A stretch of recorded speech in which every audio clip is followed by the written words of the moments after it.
Students federation of India Himachal Pradesh राज्य समिति ने मोदी शासन में प्रतियोगी परीक्षा आयोजित करने में बड़े पैमाने पर अनियमितताओं और भ्रष्टाचार के कारण परीक्षा रद्द होने पर कड़े शब्दों में निंदा की है।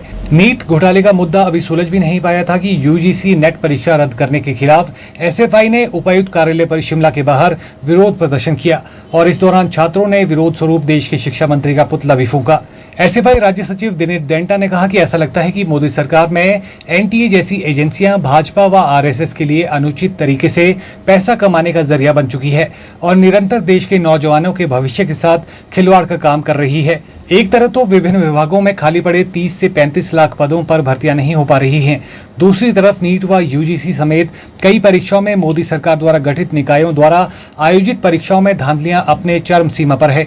उन्होंने कहा कि परीक्षा रद्द करना देश के लाखों युवाओं के साथ न्याय नहीं है। भारी गर्मी के बावजूद देश व प्रदेश के युवाओं ने अपने दूर दराज के गांव से आकर हजारों रुपए खर्च करके ये परीक्षाएं दी थी, लेकिन इतनी तैयारी व मेहनत से परीक्षा देने के बाद भी उनको पता चलता है कि इसमें भारी धांधली के चलते परीक्षा रद्द कर दी गई है, जो कि उनकी निराशा को बढ़ाता है। आज एसएफआई उपायुक्त कार्यालय के बाहर जो प्रदर्शन कर रही है, आपने देखा होगा 18 जून को एनटीए के द्वारा नेट का एग्जाम कंडक्ट कराया गया था पूरे देश के अंदर। इस एग्जाम के अंदर 11 लाख बच्चों ने फॉर्म भरा था, उसमें से 9.1 लाख बच्चे इस एग्जाम के अंदर अपेयर हुआ था। बहुत सारे बच्चे अपने घर वापस भी नहीं पहुंच पाए थे एग्जाम देके, जो दूर दराज के इलाके से आए थे। उनको जो है अगले दिन खबर मिलती है कि ये एग्जाम जो है कैंसिल कर दिया गया है। नेट के द्वारा ये कैंसिल किया गया एग्जाम नहीं, पहली धांधली नहीं है। हमारा आरोप है कि ये नेट एनटीए संस्था बनाई गई है। एनटीए संस्था जब से बनी है, मोदी सरकार ने जब से इसको बनाया है, इसके माध्यम से जितने भी सेंट्रलाइज एग्जाम हो रहे हैं, एक तो शिक्षा को केंद्रीयकरण करने का काम इसके थ्रू किया गया और दूसरा जो है आपका भ्रष्टाचार इसके थ्रू अति भ्रष्टाचार हो रहा है। इससे पहले नीट का मामला हमने देखा, नीट का मामला भी सुलझा नहीं था। नीट का मामला भी कोर्ट में पेंडिंग का है। अलग अलग जगह से अलग अलग दावे नीट के एग्जाम को लेकर किए जा रहे हैं। इस नीट के एनटीए संस्था ने लाखों छात्रों का भविष्य जो दाव पे लगा रखा है।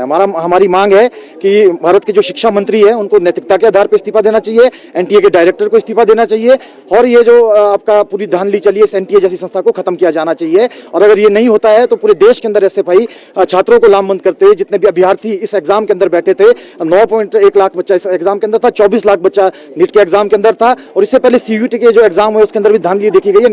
एनटीए का एक भी कोई एग्जाम ऐसा नहीं है जिसको हम बोल सकते हैं कि साफ सुथरे तौर पर एग्जाम हुआ हो। तो अगर ये एनटीए को स्क्रैप नहीं किया जाता, एनटीए को कैंसिल नहीं किया जाता है और शिक्षा मंत्री इस्तीफा नहीं देते, तो ये आंदोलन आने वाले दिनों में ऐसे ही बढ़ता रहेगा और इस आंदोलन पूरे देश के अंदर हो रहा है। पूरे प्रदेश के अंदर भी हम इस आंदोलन को बढ़ाने का काम करेंगे।